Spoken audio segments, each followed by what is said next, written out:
दीपक जी, क्या आपको ऐसा लग रहा है कि आज के भाषण में अपने ही अंदाज में, एस जयशंकर को आप जानते हैं, वो अपने अंदाज के लिए जाने जाते हैं, बड़े नपे तुले शब्दों में वो अपनी बात को बहुत मजबूती के साथ रख देते हैं। कनाडा में जिस तरीके से कनाडा खालिस्तानी आतंक का गढ़ बन गया है, क्या इस पर भी निशाना साधा जा सकता है? क्योंकि सिर्फ एक निज्जर नहीं है, ये तमाम वो खालिस्तानी आतंकवादियों का पनाहगाह बना हुआ है कनाडा। ये जो एक मैम 2004 की किताब है, मिल जाए पढ़ लीजिएगा। मेरे मित्र हैं स्टुअर्ट बेल, उन्होंने लिखी है कोल्ड टेरर। किस तरह से पिछले 30 साल से कनाडा में हर प्रकार के आतंकी संगठन हैं। वो कहता है कि कनाडा में has more terrorist organisations except the United States, सिर्फ अमेरिका में उससे ज्यादा है। और मैम ये जो खालिस्तानियों की बात कर रही ना, आपको याद है, आप तो बहुत यू वेरी यंग, मेरी तो 72 साल की उम्र है, लिबरेशन टाइगर्स ऑफ तमिलीलम, वो तमिल आतंकी जो थे एलटीटी के, वेरी नास्टी फेलोज, वो भी वहां पर थे। मैं जानता हूं क्योंकि मेरा कॉन्टैक्ट था, एलटीटी मेरा कॉन्टैक्ट था उनके साथ। फिर हिजबुल्ला वहां पे बड़ा एक्टिव था। इजरायलीज हेट कनाडा, श्रीलंकन वाले उनसे नफरत करते, अब मेरे को भी दुश्मन बनाने की कोशिश करें। ये कौन सी हफीम है जो ये आदमी खाता है मैम? और ये जो किताब है, अगर कभी मौका लगे कोल्ड टेरर पढ़िए, किस तरह से कनाडा को दुनिया ने कहा है आतंकी वहां बैठे, आप कुछ नहीं करते। अगर आपको मिल जाए, आउट ऑफ प्रिंट है ये, पढ़ने लायक है। आपसे ले लूंगी सर, मैं आपसे ले लूंगी इस पुस्तक को और फिर पढ़ के आपको वापस कर दूंगी, ये गारंटी मैं दे रही हूँ। आरती टिक्कू का मैं फटाफट रुक कर लेती हूँ। आरती टिक्कू भी मेरे साथ जुड़ी हुई है, वरिष्ठ पत्रकार है। आरती, आज जो नजर है वो विदेश मंत्री एस जयशंकर के भाषण पर है। क्या लग रहा है, किस तरीके के शब्दों का इस्तेमाल करते हुए क्या संदेश आज जस्टिन ट्रूडो को यूएन के इस मंच से दिया जा सकता है? लेकिन आरती, मैं आऊंगी आपके जवाब के लिए, लेकिन इससे पहले मैं एक बड़ी जानकारी अपने दर्शकों को देना चाहती हूँ। और जानकारी यह है कि हम आज विदेश मंत्री एस जयशंकर के भाषण को आपको हिंदी में सुनवाएंगे। थोड़ी देर में एस जयशंकर का यह संबोधन शुरू होने वाला है। आरती टिक्कू, आपका जवाब।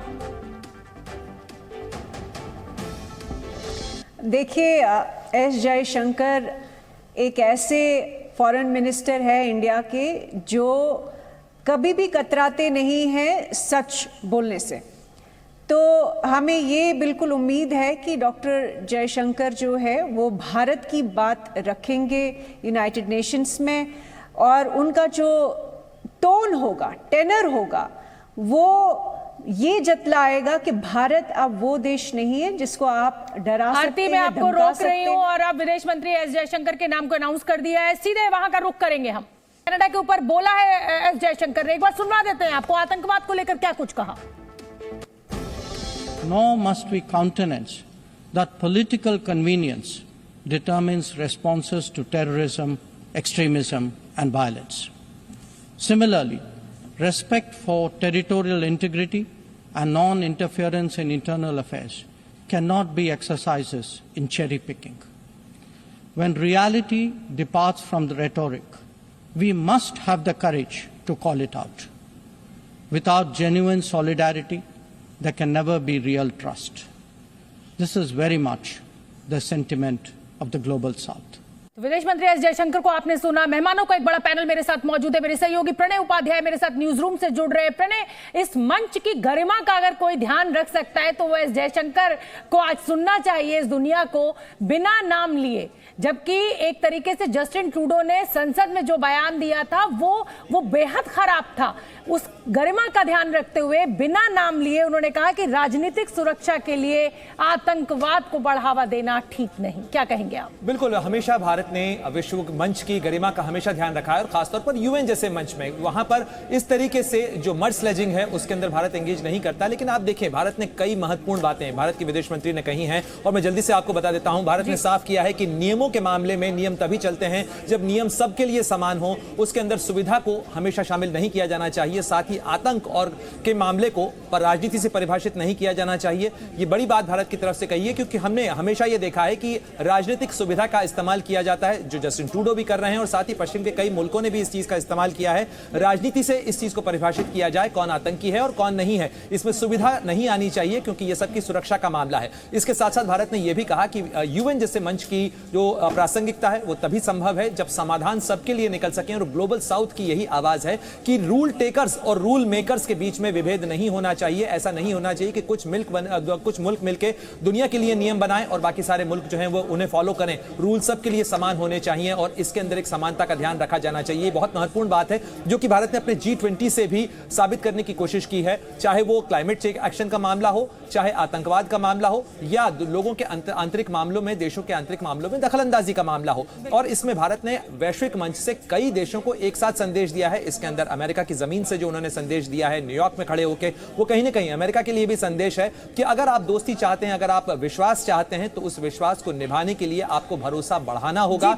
आप इस तरीके की जो चीजें हैं जो कि भरोसे को कम करती हैं उन पर लगाम लगाना जरूरी है। जी बिल्कुल ठीक है। मैं आरती टिक्कू आपका रुख कर लेती हूं फटाफट।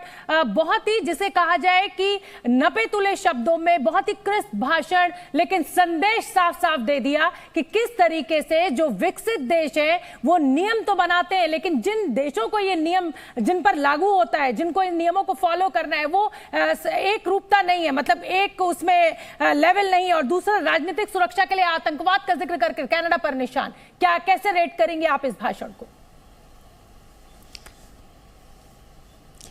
देखिए, जैसा कि मैंने कहा था कि हमें डॉक्टर जयशंकर से उम्मीद है कि वो जितने भी ये सुपर पावर्स है, स्पेशली यूएनएससी में, उन्होंने जो ग्लोबल साउथ की बात की है और बहुत ही एक क्लियर डिवीजन दिखाया है पूरी दुनिया में कि ग्लोबल नॉर्थ के जो सुपर पावर्स है उनकी जो हिपोक्रेसी है, डबल स्टैंडर्ड्स है, कि जो नियम बनाया है, जब रूल्स बेस्ड वर्ल्ड ऑर्डर की आप बात करते हैं तो ये रूल्स जो है क्या सिर्फ गरीब देशों पे अप्लाई होंगे कि ये अमीर देशों पे भी अप्लाई होंगे? जब आप आतंकवाद की बात करते हैं तो आप जब भारत के खिलाफ आतंकियों को आप शरण देते हैं, आप आतंकी ग्रुप्स को जो है पूरी छूट देते हैं कुछ भी करने की, तो ये सिर्फ क्या ये जो रूल्स है सिर्फ गरीब देशों के लिए बनाए हैं कि आप लोग पूरी दुनिया को, जो आपने पिछले 75 साल से वर्ल्ड ऑर्डर की आप बात कर रहे हैं, उसमें आपने सिर्फ गरीब देशों और डेवलपिंग जो नेशंस है उनके खिलाफ आप लोगों ने पॉलिसीज अपनाई है। तो डॉक्टर जयशंकर ने बहुत साफ साफ मैसेज दिया है कि अब ये वो भारत नहीं है कि ऐसे जो हिपोक्रेसी है या डबल स्टैंडर्ड्स है ये मंजूर होंगे भारत को या ग्लोबल साउथ को, जिसमें अफ्रीका भी आता है, इतने सारे अफ्रीकन नेशंस आते हैं, कितने सारे मुल्क हैं जो इनके डबल स्टैंडर्ड्स कॉलोनाइजेशन से लेकर अभी तक जो इन्होंने फॉरेन पॉलिसी अपनाई है, और मुझे लगता है कि कनाडा, भारत का कद लगातार रहा है, तो इस भाषा में भारत बात करने की हैसियत रखता है। और उसी नपे तुले शब्द जिसका मैं बार बार जिक्र कर रही हूं, एस जयशंकर ने बोला है।